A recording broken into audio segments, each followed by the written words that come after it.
कल्पना कीजिए, आप पंख फैलाए खुले आसमान की ऊंचाइयों को नाप रहे हैं, हवाएं आपके चेहरे को छू रही हैं और सब कुछ बिल्कुल परफेक्ट है। लेकिन अगले ही पल कुदरत एक ऐसा खौफनाक मोड़ लेती है कि आपकी रूह कांप जाए।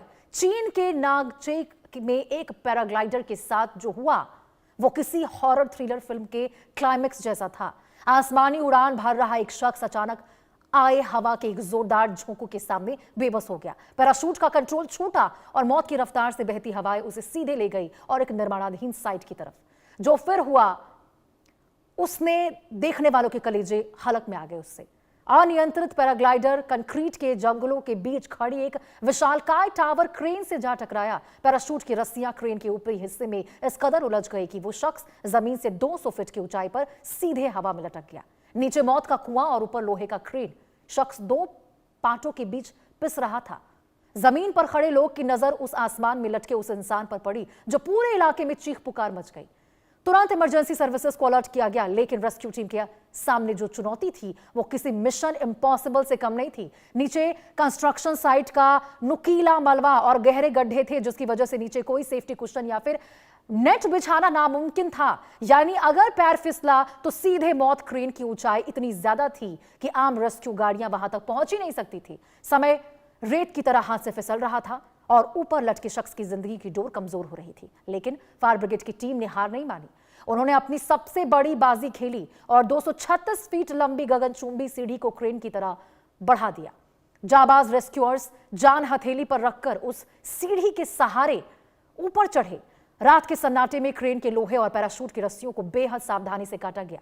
हैरत की बात तो यह रही कि इतनी ऊंचाई पर टकराने के बाद भी पैराग्लाइडर को कोई गंभीर चोट नहीं आई। लेकिन 4 घंटे तक आसमान में भूखे प्यासे खौफ के साए में लटके रहने के बाद वो गंभीर डिहाइड्रेशन और शॉक का शिकार हो चुका था। इसे तुरंत अस्पताल ले जाया गया, जहां उसकी हालत अब पहले से काफी बेहतर है। इसे कहते हैं, देखिए, जाको राखे साइयां मार सके ना कोई। जी हां, क्रेन के उस डेथ ट्रैप से जिंदा बच निकलना किसी चमत्कार से कम नहीं है और ये चमत्कार हुआ है। जरा देखिए इस तस्वीर को। 200 फीट की ऊंचाई पर मिशन इम्पॉसिबल को पॉसिबल में बदल दिया गया। चीन के नानचेंग में क्रेन में फंसा पैराग्लाइडर, उसको सुरक्षित निकाल लिया गया। ये जो नामुमकिन मिशन इम्पॉसिबल था उसको पॉसिबल आखिरकार कर लिया गया। आगे बढ़ते और आपको बता दें, ब्राजील में 2027 फीफा महिला विश्व कप की उल्टी गिनती शुरू हो चुकी है। टूर्नामेंट के आयोजन में अब 1 साल से भी कम समय बच चुका है और अब इसी मौके पर रियो डी जेनेरियो के विश्व प्रसिद्ध स्मारक क्रिस्ट द रिडेमर को हरे और पीले रंग की रोशनी से सजाया गया है। और देखिए, ये विशेष आयोजन ब्राजील की महिला फुटबॉल की अग्रणी खिलाड़ियों को सम्मान देने और महिला फुटबॉल के इतिहास को याद करने के लिए किया गया है।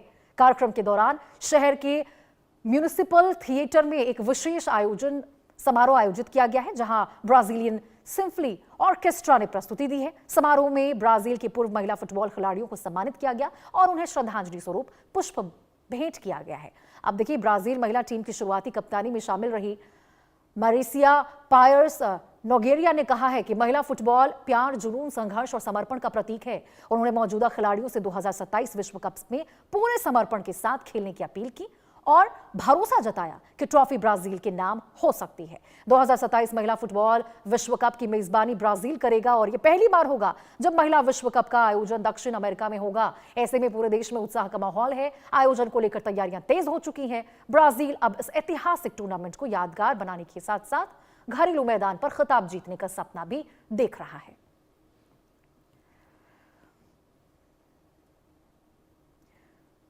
और इसी के साथ खबरों का सिलसिला लगातार जारी रहेगा। फिलहाल रुकते एक छोटे से ब्रेक के लिए। आप कहीं मत जाइएगा, देखते रहिए इंडिया न्यूज़।